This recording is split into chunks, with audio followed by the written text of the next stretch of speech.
Good evening, everyone. I trust you all well. I'm delighted to be speaking to a fellow tabler tonight and a table chairman amongst that, Paul Hughes from Whitley Bay. Paul runs Black Storm Brewery in the Northeast, and he's going to share his story with us tonight. Paul, good evening. How are you? Evening, Matt. Very well, thank you. Very well.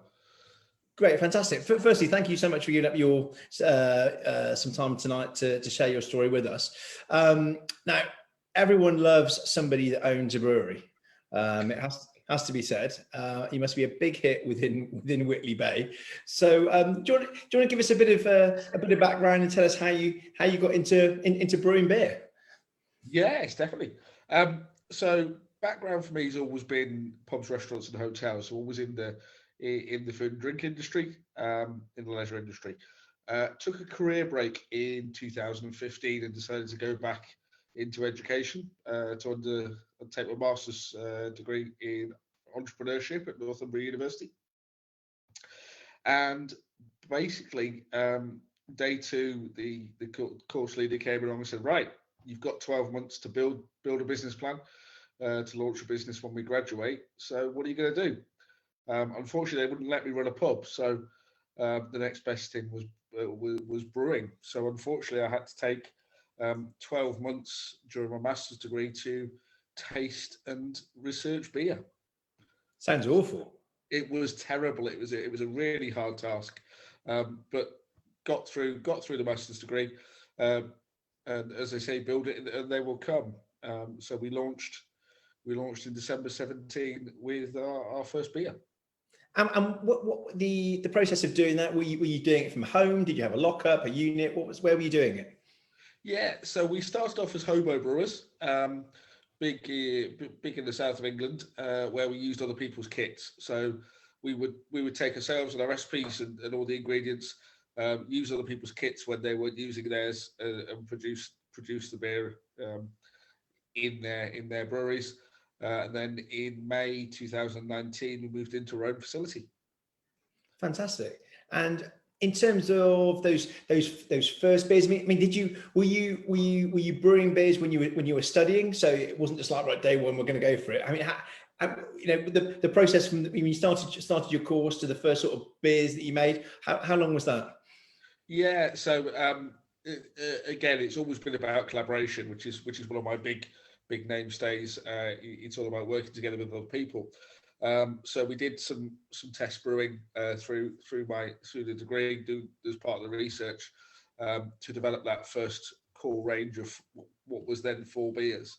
So we produced very, very traditional English IPA, blonde, porter, which has gone on to become triple award winning, and a straightforward golden bitter. And then we built those recipes through that first year of developing the concept, the idea, and then we launched with our first beer, as I say, ready for December the 1st, and then we launched the next 3 beers January, February, March of 2018, and it's just snowballed from there. Fantastic. And initially, that was what selling to friends, family, the local community. I mean, you obviously had the ambition to make it obviously into a business, but at what point did you know, okay, I've now got something that is scalable and I can grow? Yeah, a lot of that sort of confidence came from the development process within that 12 months studying. As I say, the outcome of the master's degree was 120,000 word business plan, effectively. So through the testing, through the giving it to friends and family and getting some actual feedback, that led us to hit the market running in December. So that first December was quite strange, because we'd already approached through the middle of the autumn, I suppose, a number of retailers, local bottle shops, local pubs, to say, look, we're new, this is what we've developed, have a taster, can you be part of our sort of initial launch? So really built those relationships from the ground up, and then took it forward from there. So when we actually came to launch day, we already had I think the number was around about six stockists ready to rock and roll. and then just literally hard graft knocking on people's doors and giving out free beer.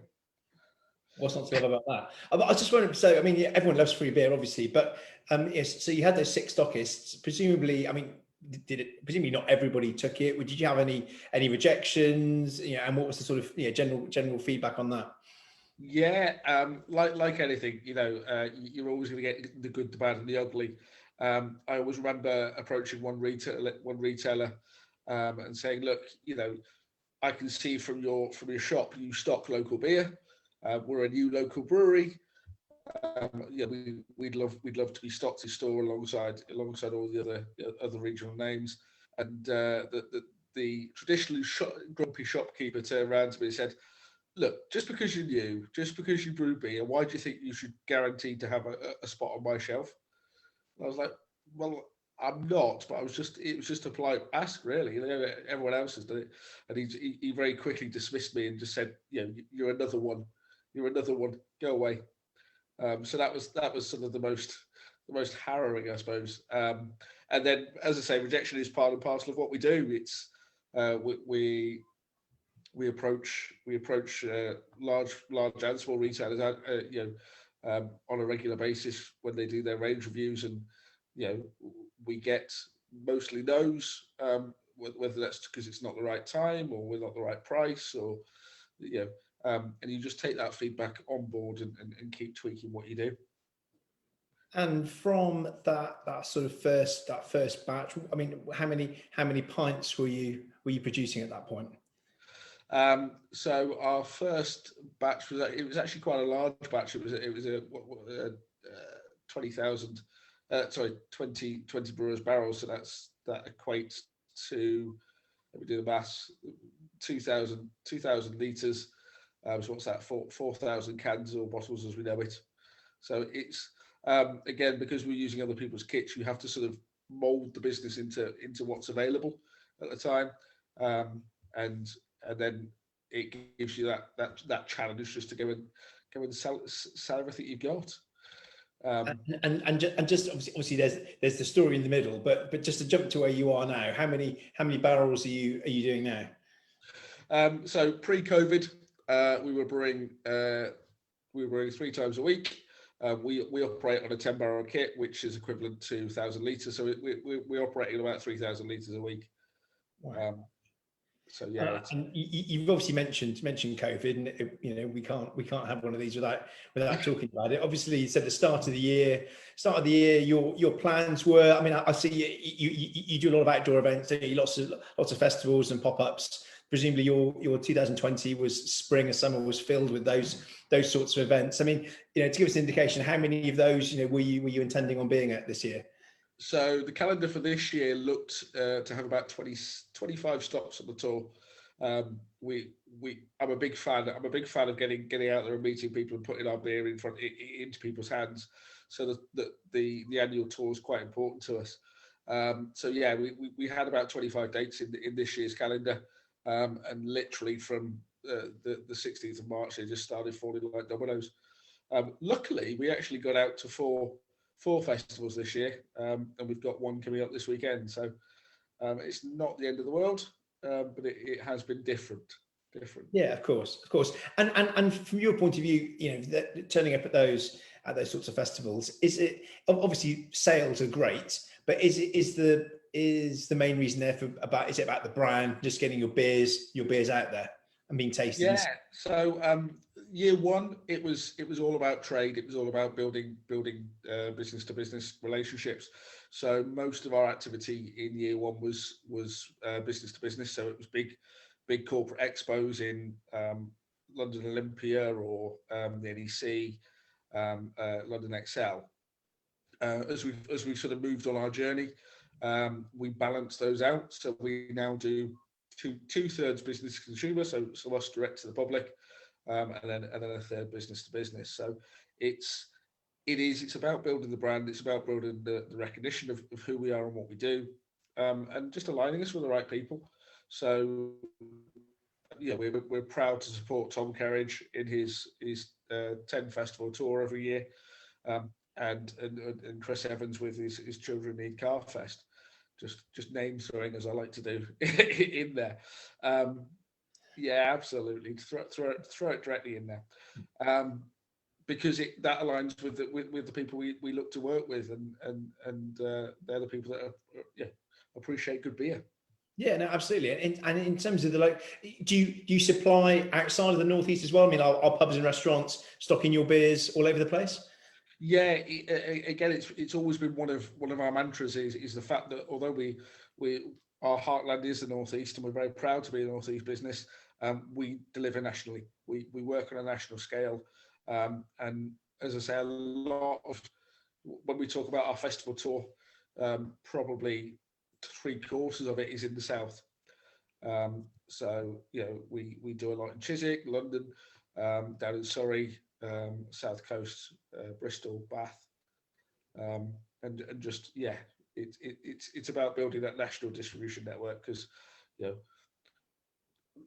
we to be able to grow, we need to attract more and more people, and we can't do that if we just focus on the Northeast.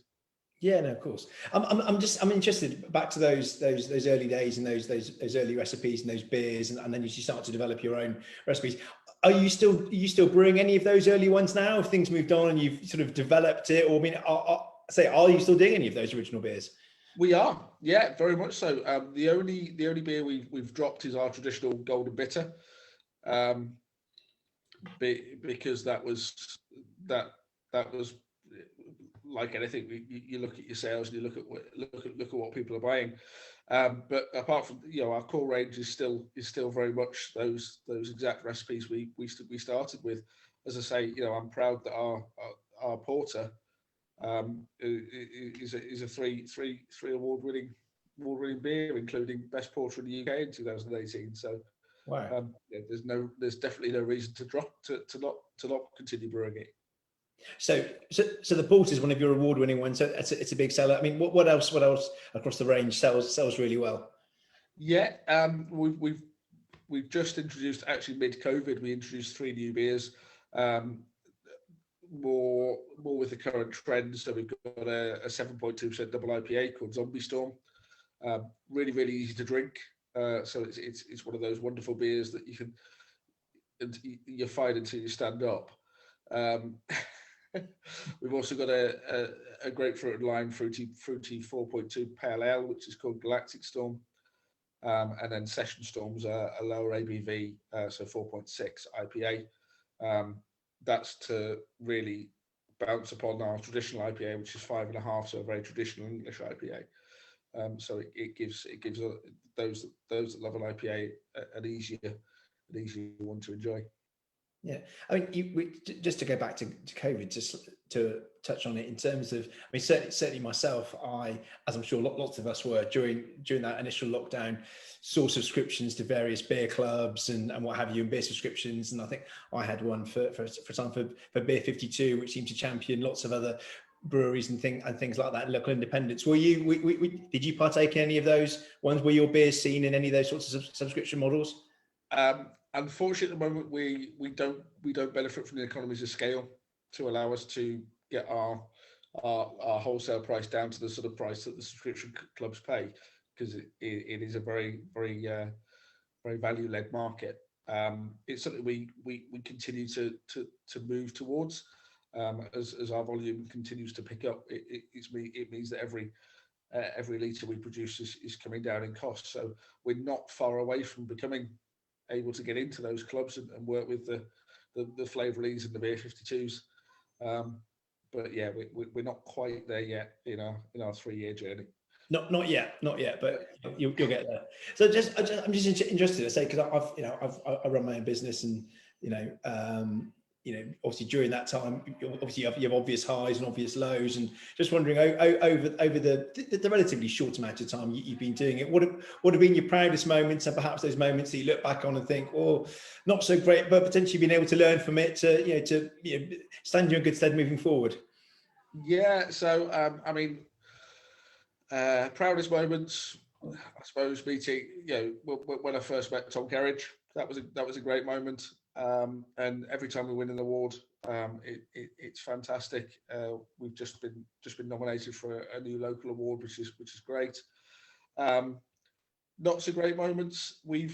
In our early days when we weren't brewing ourselves and when we were working with others as part of our hobo brewing, we expanded very, very quickly because we didn't have the focus on the brewing.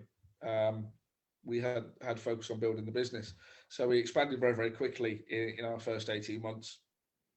We had a bar in Manchester. We had a new bar in Newcastle, a craft beer shop in Newcastle. It's almost that traditional story of any sort of young entrepreneur is that you go for everything and then you realize that actually you just need to pull it back, and focus on steady consistent growth. We went